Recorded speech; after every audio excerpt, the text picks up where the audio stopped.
Welcome to the Haunted Quill. The lands between, vast and shrouded in mystery, was a place where legends were born and nightmares roamed. Under the fractured light of the Elden Ring, its denizens sought meaning in the remnants of grace. In the heart of the Mistwood, a region cloaked in perpetual twilight, the forest stood dense and untamed. Ancient trees, their roots clawing deep into the soil, seemed to murmur stories of a forgotten age. It was here that Lenira, a wandering Tarnished, had made camp for the night. Lenira's journey had been long and arduous. She was no stranger to danger or despair, but she carried with her a deep longing, a desire to understand her purpose as one who was called by grace. Her past as a scholar in Lenira had given her knowledge, but it was her present as a wanderer that tested her spirit. That night, as the fire crackled softly, she was visited by a strange and vivid dream. A veiled woman, draped in golden robes, stood amidst a field of crimson lilies. Her voice was like the wind, soft and haunting. "Seek the well of shadows, where light and dark converge." The vision lingered in Lenira's mind as she woke, her heart racing with both trepidation and determination. The woman's words felt less like a dream and more like a command, a summons from something far greater than herself. Lenira packed her belongings at first light, the forest around her humming with an eerie vitality. Every rustle of leaves, every distant howl seemed to echo with the promise of danger. She clutched her staff tightly, her only defense against the unknown. The path through the Mistwood was treacherous, its trails often swallowed by brambles and thick fog. Lenira relied on her intuition and the faint glow of grace which shimmered in her peripheral vision, guiding her steps. As she ventured deeper, she encountered ruins overrun by nature. Ivy clung to shattered walls, and broken statues of figures long forgotten stood as silent sentinels. Lenira paused, her fingers brushing over the cold stone of a statue's face, wondering who they had been. Her musings were interrupted by the low growl of a beast. Turning swiftly, she saw the glint of amber eyes peering through the underbrush. It was a massive wolf, its fur matted and its teeth bared in warning. Lenira held her ground, her staff glowing faintly as she summoned a barrier of light. The wolf lunged, its movements a blur of ferocity, but her magic held strong, repelling the creature just enough to give her an opening to flee. Running deeper into the forest, Lenira's heart pounded as the howls of more wolves echoed behind her. She sought refuge in a hollow tree, its interior large enough to hide her from sight. As the wolves prowled outside, she noticed carvings within the tree, a series of runes that seemed to pulse with an ancient magic. The runes spoke of the Well of Shadows, describing it as a place where the veil between realms is thinnest. Emerging cautiously when the wolves had dispersed, Lenira continued her journey, her mind fixed on the ruins' cryptic message. The Well of Shadows was not merely a place, it was a nexus of power and perhaps the key to her vision. The forest gave way to a rocky outcrop where a narrow path wound down into a mist-laden valley. In the distance, she could see the faint outline of a well, its surface shimmering with an unnatural light. As she approached the well, a cold wind swept through the valley, carrying with it a chorus of whispers. The voices spoke in tongues, both familiar and foreign, their tones a mixture of warning and encouragement. Lenira hesitated, her hand hovering over the rim of the well. The water within was dark, reflecting not her face, but a starry void. Gathering her courage, she dipped her fingers into the liquid, and the world around her shifted.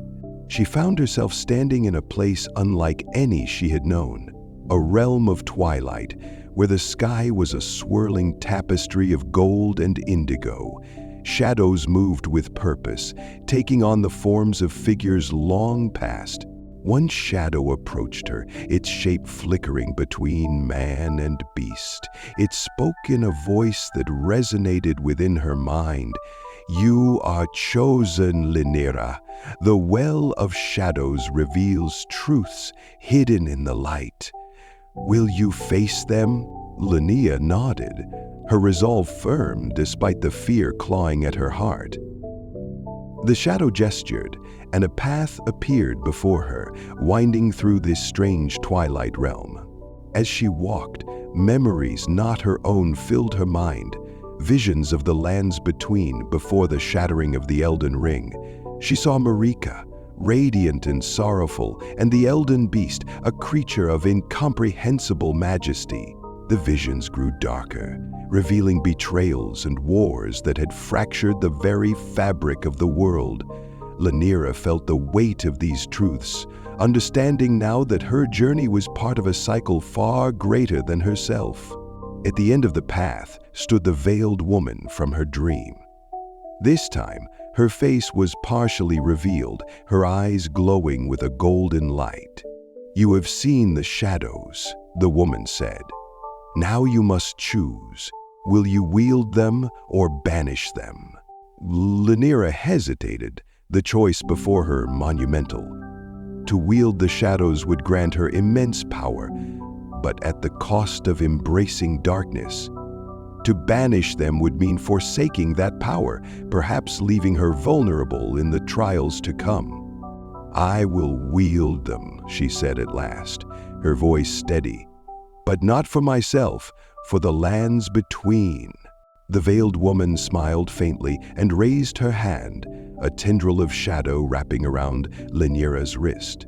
The bond was forged, and with it came knowledge and strength beyond anything she had imagined.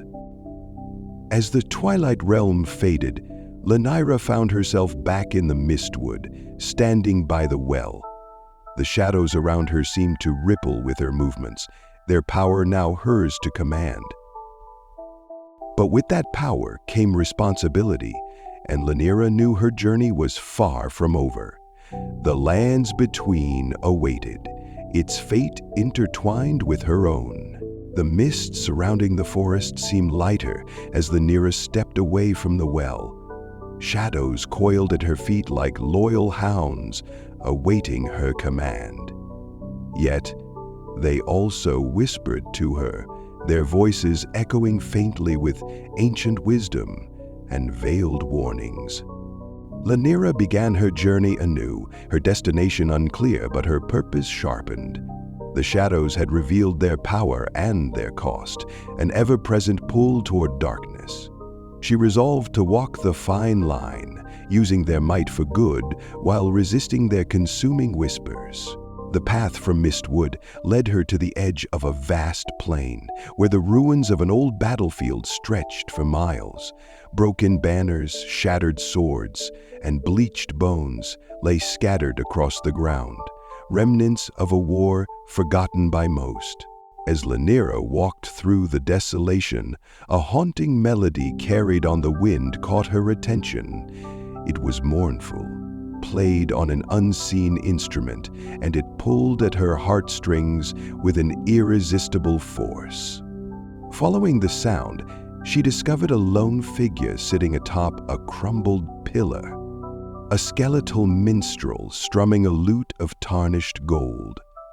Though its hands were bone, the music it produced was hauntingly beautiful.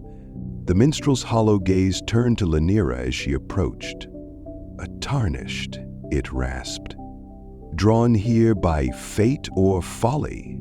"Fate," Lenira replied, stepping closer, "and a melody that seems to mourn the world itself." The minstrel chuckled, a dry and hollow sound. "This song is for the fallen, for the warriors who once sought the Elden Ring and found only death. But you still walk the path."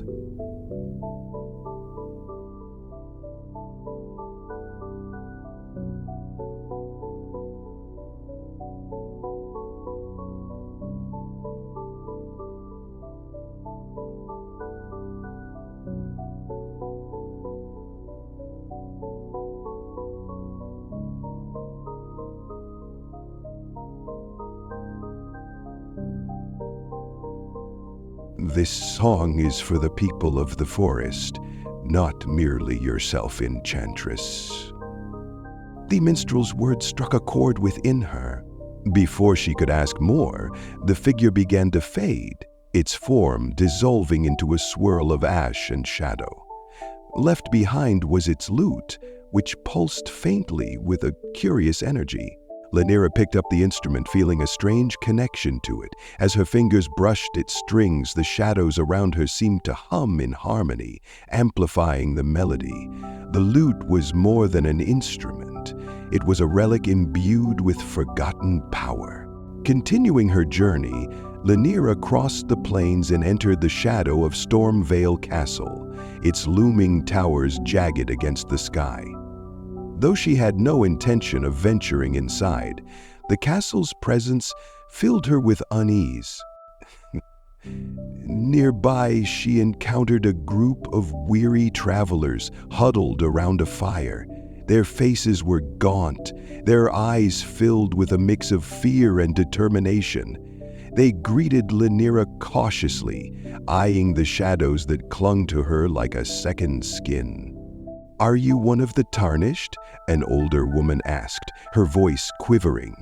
"I am," Lenira replied, "and I seek the truth of this land." The travelers exchanged glances before the woman spoke again. "Beware the lands beyond Stormvale. There, the golden grace fades, and the cursed bloom reigns. Many who enter the Weeping Peninsula do not return." Despite their warnings, Lenira felt drawn to this cursed place. Perhaps it was the pull of grace, or perhaps the shadows within her sought the dark power rumored to linger there. As she ventured south, the landscape grew more foreboding. The skies darkened, and the land seemed to weep as rain fell incessantly, turning the earth into a muddy quagmire. The Weeping Peninsula was a place of sorrow, its villages abandoned, and its people long gone. Yet, Lenira sensed a presence here, a pulsing energy that seemed to call to her. Following the pull, she found herself before a grand mausoleum perched atop a hill. Its gates were sealed, but the shadows whispered of a key hidden deep within the peninsula's caves. Lenira descended into the cavernous depths, where bioluminescent fungi cast an eerie glow. The air was thick with the smell of decay, and she could hear the distant skittering of creatures unseen. Navigating the winding tunnels, she encountered creatures that seemed, part flesh, part stone.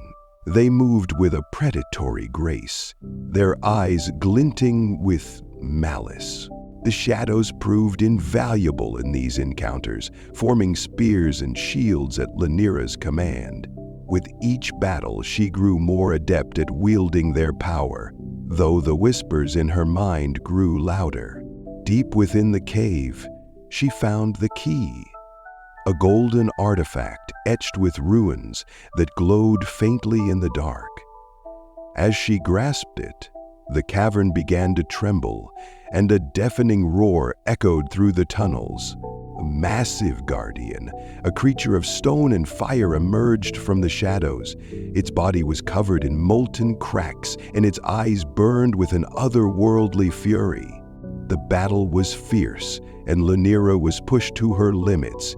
She called upon the shadows, weaving them into tendrils that lashed at the beast, but each strike seemed to fuel its rage. In a moment of desperation, she strummed the lute, its melody resonating with the shadows. The sound struck the guardian like a physical force, disrupting its form and allowing Lenira to deliver the final blow. Exhausted but victorious, she emerged from the cave and returned to the mausoleum. The golden key fit perfectly into the lock, and the gates creaked open to reveal a chamber bathed in an ethereal light. At the center of the chamber stood a statue of Marika, her expression both sorrowful and resolute. Before her lay a pool of shimmering liquid, its surface reflecting not the room but the cosmos itself. Lenira approached the pool, her reflection merging with the stars. The shadows around her recoiled slightly, as if wary of the power contained within. As she reached out, the pool erupted into a column of light, and Lenira felt herself pulled into a vision of a world unbroken, a world before the shattering of the Elden Ring. In this vision, she saw Marika's anguish, the choices she made, and the consequences that rippled through time. She saw the rise of Radagon, the fall of the demigods, and the Elden Ring's fracture. Emerging from the vision, Lenira felt both enlightened and burdened. The truth of the lands between was far more complex than she had imagined, and her role within it was only beginning to unfold. Stepping out of the mausoleum, Lenira looked to the horizon. The path ahead was uncertain, but she knew one thing for sure. Her journey was far from over, and the fate of the lands between rested on her choices.